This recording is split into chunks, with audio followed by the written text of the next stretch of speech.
Campus വർഗീയവൽക്കരണത്തിനും മതതീവ്രവാദത്തിനുമെതിരെ SFI Kasaragod ജില്ലാ കമ്മിറ്റിയുടെ നേതൃത്വത്തിൽ ഏകദിന ഉപവാസം നടത്തി.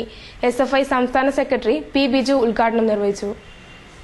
എന്നാൽ കഴിഞ്ഞ കുറച്ചു നാളുകളായി വന്നുകൊണ്ടിരിക്കുന്ന വാർത്തകൾ നമ്മെ ബോധ്യപ്പെടുത്തുന്നത് നമ്മുടെ സംസ്ഥാനത്തിന്റെ ഈ മതേതര മുഖം, ആ മതേതര സ്വഭാവം തകർക്കുന്ന പ്രശ്നങ്ങളാണ് ഓരോന്നോരോന്നായിട്ട് നമ്മുടെ മുമ്പിലേക്ക് കടന്നു വന്നുകൊണ്ടിരിക്കുന്നത്. നിങ്ങളൊക്കെ സ്കൂളിലും കോളേജിലും പഠിക്കുന്ന വിദ്യാർത്ഥികളാണ്. നമ്മളൊരിക്കലും നമ്മുടെ ബെഞ്ചിലിരിക്കുന്ന സഹപാഠിയുടെ ജാതിയും മതവും നോക്കി കൂട്ടുകൂടാറില്ല. എന്നാൽ ഇന്ന് സ്കൂളുകളിൽ പോലും വർഗീയ ശക്തികൾ കടന്നുകയറി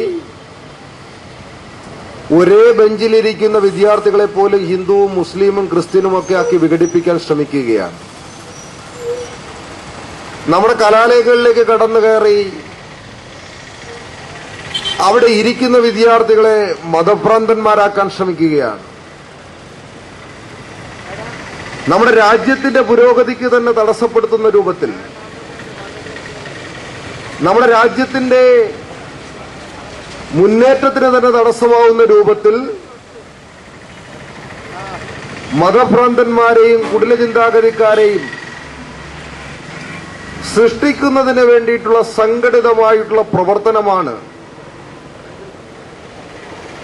ഇത് നമ്മുടെ നാട്ടിൽ ചില ശക്തികൾ ചേർന്ന് നടത്തിക്കൊണ്ടിരിക്കുന്നത്. നേരത്തെ ഇവിടെ സൂചിപ്പിച്ചു കഴിഞ്ഞു. ഇപ്പൊ MSFും ABVP ഒക്കെ കാസർഗോഡ് ജില്ലയിലെ ക്യാമ്പസ് അല്ലെങ്കിൽ കേരളത്തിലെ കലാലയങ്ങളിലേക്ക് കടന്നു വന്നുകൊണ്ട് വിദ്യാർത്ഥികളെ പോലും വർഗീയമായി ചിന്തിപ്പിക്കുന്നതിനും വർഗീയമായി അണിനിരത്തുന്നതിന് വേണ്ടിയിട്ടുള്ള ശ്രമം നടത്തിക്കൊണ്ടിരിക്കുന്നു. ശിവപ്രസാദ് അധ്യക്ഷത വഹിച്ചു. SFI ജില്ലാ സെക്രട്ടറി സബീഷ് സ്വാഗതവും പറഞ്ഞു.